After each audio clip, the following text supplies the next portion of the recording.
Parfois, le plus grand danger ne vient pas d'un ennemi déclaré, mais de quelqu'un qui s'assoit à tes côtés et prétend être ton ami. Pourquoi y a-t-il des personnes qui te sourient de face mais t'usent de l'intérieur? Pourquoi, après les avoir vues, te sens-tu confus, petit ou émotionnellement épuisé? Il existe une vérité inconfortable que presque personne n'ose dire. Certaines amitiés font plus de mal que la solitude. Et les reconnaître à temps peut changer ta vie du tout au tout. Aujourd'hui, nous allons découvrir comment les identifier avant qu'il ne soit trop tard. Au début, cela ne semble presque jamais grave, tout commence de manière subtile, presque invisible. Cette personne apparaît dans ta vie quand tu es ouvert, quand tu as besoin de compagnie, quand tu cherches une connexion, elle se montre intéressée, écoute tes histoires, partage des rires avec toi, et pendant un certain temps, tu crois avoir trouvé quelqu'un de spécial, mais peu à peu, quelque chose commence à changer. Tu commences à remarquer qu'après avoir parlé à cette personne, ton énergie n'est plus la même, il n'y a pas de dispute claire, pas de conflit direct, mais une sensation étrange qui se répète.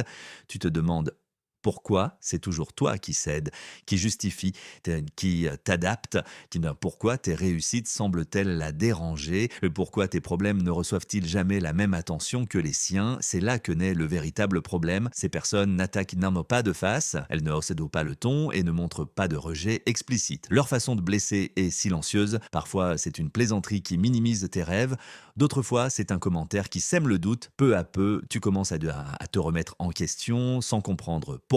Le plus dangereux, c'est que ce type de relation se déguise en normalité. Tu te dis que tu exagères, que personne n'est parfait, que les amitiés sont ainsi faites, mais au fond, quelque chose ne colle pas. Tu commences à te sentir coupable de poser des limites. Tu commences à taire ce que tu penses vraiment pour éviter les tensions et sans t'en rendre compte, tu t'éloignes de qui tu es réellement. Et c'est le point exact où beaucoup de personnes se perdent, parce que lorsque le dommage n'est pas évident, il est beaucoup plus difficile de se défendre. Et pendant que tu doutes, l'usure continue. Comprendre ce début est la clé pour comprendre tout ce qui vient après. Avec le temps, les signes commencent à se répéter, mais restent suffisamment subtils pour passer inaperçus. Ce ne sont pas des coups directs, mais de petits gestes qui, isolés, semblent inoffensifs. Le problème est qu'ils ne se produisent jamais qu'une seule fois. Ils s'accumulent. Tu remarques que chaque conversation finit par tourner autour de l'autre personne. Quand tu essaies de parler de ce qui te préoccupe, la réponse est brève, indifférente ou rapidement détournée vers un autre sujet. Tu commences à te demander pourquoi tes émotions semblent moins importantes. Pourquoi dois-tu toujours être fort? Pourquoi montrer de la fatigue est-il perçu comme une faiblesse? Un autre signe apparaît quand tu commences à te sentir observé, évalué. Tes décisions ne sont plus simplement les tiennes. Chaque choix s'accompagne d'un regard, d'un silence ou d'un commentaire ambigu qui te fait douter. On ne te dit pas que tu as tort, mais on s'arrange pour que tu le ressentes. Et le plus inquiétant, c'est que tu ne peux pas désigner un moment précis où tout a changé. Ces personnes se présentent souvent comme sincères, voire trop honnêtes. Elles disent qu'elles veulent seulement t'aider, qu'elles parlent ainsi parce qu'elles se soucient de toi, mais derrière cette prétendue préoccupation, il y a du contrôle, un contrôle déguisé en conseil, un jugement camouflé en affection. Peu à peu, tu commences à modifier ton comportement. Tu réfléchis à deux fois avant de parler, tu ajustes tes paroles pour éviter les réactions inconfortables. Et sans t'en rendre compte, tu te fais plus petit, plus prudent, moins spontané. Non pas parce que quelqu'un te l'a demandé directement, mais parce que tu as appris qu'être toi-même a un coût émotionnel. C'est là que la confusion devient dangereuse. Parce que lorsqu'il n'y a pas d'agression claire, la certitude que quelque chose ne va pas disparaît aussi. Et pendant que tu doutes, la relation se renforce, mais pas dans l'égalité, plutôt aux dépens de ton bien-être. Le changement ne se produit pas d'un coup, il n'y a pas de scène dramatique qui marque un avant et un après. C'est plus silencieux, plus dangereux. Un jour, tu te surprends à justifier des comportements que tu n'aurais jamais acceptés auparavant et tu ne sais pas exactement quand tu as commencé à le faire. Tu commences à penser que le problème vient peut-être de toi, que tu es peut-être trop sensible, que tu exagères. Chaque fois que quelque chose te blesse, tu te rappelles ces paroles, ces gestes, son apparente stabilité et tu te demandes pourquoi cela t'affecte autant si, selon cette personne, ce n'est pas si grave.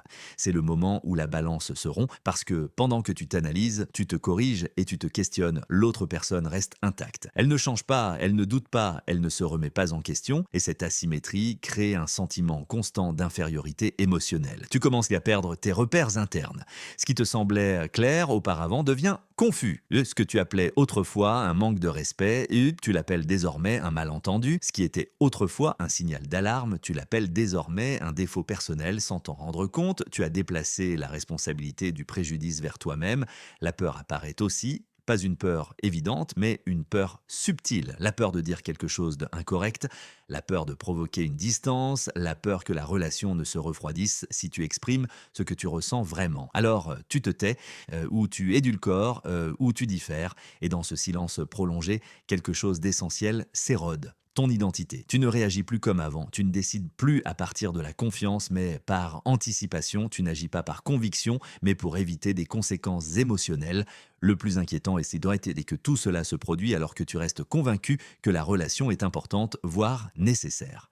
Parce que quand quelqu'un parvient à te faire douter de toi-même, il parvient aussi à te rendre dépendant de sa validation pour te sentir à nouveau en sécurité. C'est là que le lien cesse d'être une relation pour devenir une cage invisible. Tu ne te rends pas compte du prix réel tant que l'usure n'est pas profonde, il n'y a pas de facture claire ni d'avertissement préalable, le coût se paie par versement dans de petits renoncements quotidiens qui semblent insignifiants jusqu'à ce qu'ils s'accumulent.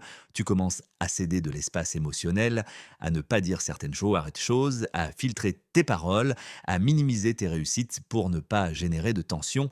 Peu à peu, ton monde intérieur se réduit pour que l'autre ne se sente pas mal à l'aise, et sans le remarquer, c'est toi qui commences à être mal à l'aise avec ta propre authenticité. La fatigue devient constante, elle n'est pas physique, elle est mentale. C'est la fatigue d'être toujours aux aguets, de mesurer chaque geste, chaque ton, chaque silence. C'est la sensation que le repos émotionnel n'est plus possible au sein de cette relation. Même quand tout semble calme, ton corps reste sur ses gardes, apparaissant bien la culpabilité, une culpabilité diffuse, persistante. Tu te sens responsable du climat émotionnel, des conflits, voire du mal-être de l'autre. Si quelque chose va mal, tu supposes que tu aurais pu mieux faire, dire les choses autrement, moins ressentir. Et cette charge invisible devient de plus en plus lourde. Pendant ce temps, le lien repose sur un déséquilibre manifeste. Tu t'adaptes, tu cèdes, tu changes, l'autre est simplement lui-même. Et plus tu essaies de préserver la relation, plus tu t'éloignes de toi-même.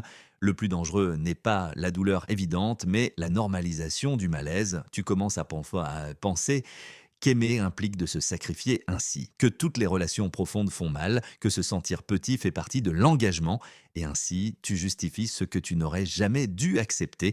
Mais il y a un signe qui ne peut être ignoré quand tu imagines ta vie sans cette relation et que tu ressens plus de soulagement que de peur. Quelque chose en toi a déjà compris la vérité avant ton esprit. C'est le point critique, parce que lorsque le coût de rester dépasse la peur de partir, l'histoire entre dans une phase irréversible. Cela n'arrive pas d'un coup, il n'y a pas de scène dramatique ni d'explosion finale. La rupture commence bien avant, en silence, quand quelque chose en toi cesse d'essayer. Tu ne discutes plus, tu n'expliques plus, tu n'attends plus d'être compris. Tu observes simplement et tu te déconnectes peu à peu. C'est un changement subtil mais définitif. Les conversations deviennent fonctionnelles, vides de profondeur. Tu réponds par inertie, pas par intérêt. Tu écoutes mais tu ne t'impliques plus, non pas parce que cela ne t'importe pas, mais parce que tu es fatigué de sentir que rien ne change, quoi que tu fasses. À ce stade, une clarté inconfortable apparaît. Tu commences à voir la relation telle qu'elle est, pas comme tu voulais qu'elle soit. Tu reconnais des schémas que tu justifiais auparavant, des comportements que tu minimisais, des mots que tu pardonnais sans broncher. Et cette lucidité fait mal, car elle t'oblige à accepter depuis combien de temps tu te trahis toi-même. La peur surgit aussi, non pas de l'autre, mais du vide, de ce qui reste quand une relation qui occupait tant d'espace n'a plus de sens. Tu te demandes qui tu es sans ce lien. Comment sera ta vie sans cette dynamique constante? La peur n'est pas de perdre l'autre, mais de te confronter à toi-même sans distraction. Paradoxalement, c'est là que tu récupères de petites parties de ton identité. Tu commences à te rappeler ce qui t'enthousiasmait avant, ce qui te faisait rire sans effort. Quelle décision tu prendrais si tu n'avais pas à demander de permission émotionnelle? Ce sont des éclairs brefs mais suffisants pour te prouver que tu es encore là. Le conflit interne s'intensifie. Une partie de toi veut rester par habitude, par loyauté, par peur. Une autre partie ne peut plus ignorer l'usure, l'incohérence, le manque de réciprocité. Et vivre divisé devient plus douloureux que n'importe quelle rupture. C'est le véritable point de rupture, non pas quand tu décides de partir, mais quand tu comprends que rester signifie disparaître lentement. Quand tu comprends que continuer ainsi n'est plus de l'amour, mais de la résistance. Et une fois que cette vérité s'installe, plus rien n'est pareil, car même si le lien perdure, tu as déjà changé. Et quand on change en pleine conscience, l'histoire ne peut qu'évoluer vers un dénouement. La décision ne vient pas avec un discours, ni avec une scène préparée. Il n'y a pas d'ultimatum, ni de larmes stratégiques. Elle arrive en silence s'installe presque sans que l'on s'en rende compte quand on cesse de justifier l'injustifiable, quand on ne cherche plus d'excuses pour l'autre, ni de mensonges doux pour soi-même. Simplement, on sait, ce n'est pas une décision impulsive, c'est le résultat de nombreuses nuits où l'on s'est senti seul tout en étant accompagné. De nombreuses conversations où l'on a parlé sans être écouté. De nombreuses fois où l'on a choisi de se taire pour éviter les conflits, jusqu'à ce que le silence devienne notre seule langue. Tu commences à agir différemment. Tu n'exiges pas, tu ne réclames pas, tu ne menaces pas de partir, tu te places seulement à une distance émotionnelle qui n'existait pas auparavant. Tu observes avec clarté ce qui te rendait confus. Et ce calme nouveau, loin d'être de l'indifférence et de l'acceptation. Accepter ne signifie pas être d'accord, cela signifie cesser de lutter contre ce qui est, cesser d'attendre que l'autre change par amour, par peur ou par culpabilité, comprendre que personne ne se transforme sous une pression soutenue et que l'amour ne se mendie pas, il se partage. La décision se consolide quand tu te poses une question essentielle: si rien ne changeait, pourrais-tu vivre ainsi encore 5 ans? Pas demain, pas le mois prochain, à long terme. Et quand la réponse est non, il n'y a plus de retour en arrière, même si tu restes physiquement présent. La culpabilité apparaît aussi, le sentiment de faire défaut à quelqu'un, d'être égoïste en se choisissant. Mais avec le temps, tu comprends que s'abandonner soi-même pour maintenir une relation est une forme d'autodestruction lente, socialement acceptée.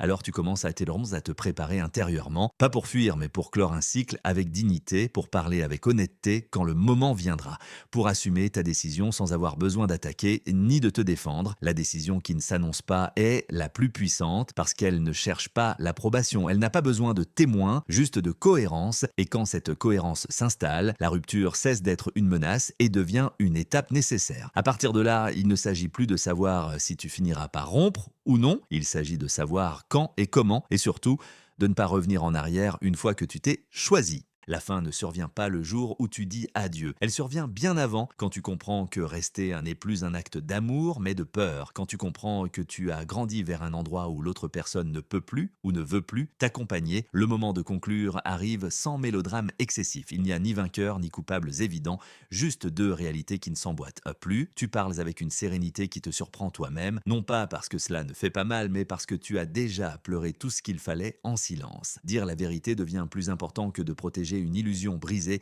Tu expliques ce que tu ressens sans attaquer, sans reprocher. Tu n'as pas besoin d'énumérer les erreurs, car le véritable problème n'a jamais été une dispute concrète, mais la distance émotionnelle devenue irréversible. Ensuite vient le vide, un espace étrange, là où se trouvait autrefois la routine, les messages, les projets. Ce vide effraie, mais il libère aussi. Car pour la première fois depuis longtemps, tu n'attends rien de personne, tu es avec toi-même, tu commences à redécouvrir qui tu étais avant de t'adapter constamment. Tu retrouves des pensées, des désirs, des silences propres. Tout n'est pas immédiat ni facile. Il y a des jours de doute, de nostalgie, voire l'envie de revenir en arrière. Mais maintenant, tu sais quelque chose que tu ignorais auparavant. Revenir ne résoudrait rien. La véritable clôture a lieu quand tu cesses d'idéaliser ce qui a été et commences à voir la relation dans son ensemble, avec sa beauté et ses limites. Quand tu remercies pour ce que tu as appris sans romantiser la douleur, quand tu comprends que certaines personnes ne viennent pas pour rester, mais pour t'apprendre jusqu'où tu peux aimer et jusqu'où tu ne dois pas le faire. Cette fin ne fait pas de toi quelqu'un de froid, elle te rend plus conscient, plus honnête avec toi-même, plus capable de choisir des relations où tu n'as pas à te réduire pour y trouver ta place, et alors quelque chose de silencieux mais de profond se produit. La paix. Pas un bonheur explosif, mais un calme stable. La certitude que tu as fait ce qu'il fallait, même si cela a fait mal, que tu as choisi de grandir, même si cela impliquait de perdre, parce que parfois rompre n'est pas abandonner, c'est se respecter. Et dans ce respect, elle commence quelque chose de nouveau, une vie où tu ne t'abandonnes plus pour que quelqu'un d'autre reste.